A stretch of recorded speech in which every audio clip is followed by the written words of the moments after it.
Mesdames et messieurs, bonjour et bienvenue à la session de la revue de presse du mardi 4 février 2025. À propos du PJ-Gouv 2024, l'expression nous explique comment le gouvernement a sorti les jeunes de la précarité.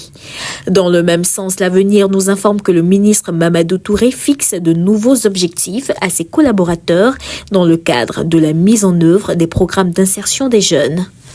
Au plan économique, le Patriote note que l'agence Fitch Ratings salue les performances du gouvernement ivoirien au sujet de la bonne gouvernance. Avec une croissance solide, une gestion budgétaire rigoureuse, une faible inflation, l'effet Ouattara est confirmé, souligne le journal.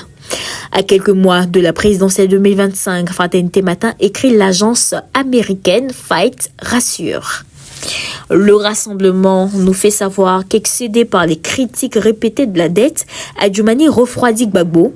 Avec la Digba dette, Ouattara a fait un Dumba travail, a soutenu le porte-parole du RHDP. La voix originale constate que le PPACI est en ordre de bataille pour 2025. Le secrétariat général fixe les 3 priorités majeures jusqu'à la présidentielle.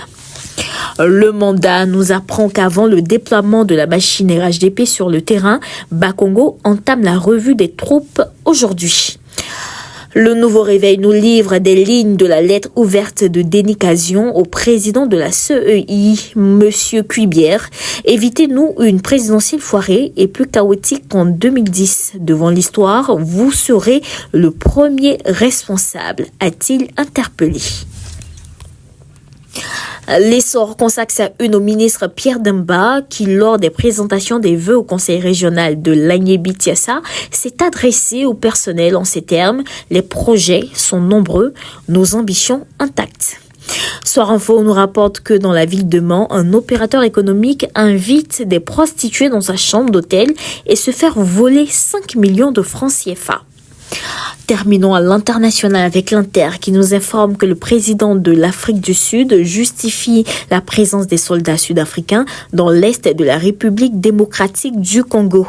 Il est bon de noter que tous les journaux ayant servi à cette revue de presse sont disponibles dans le réseau de distribution d'Edipresse. Mesdames et messieurs, voici ainsi égrené l'essentiel de l'actualité. Nous vous donnons rendez-vous demain, même heure, même canal. D'ici là, portez-vous bien.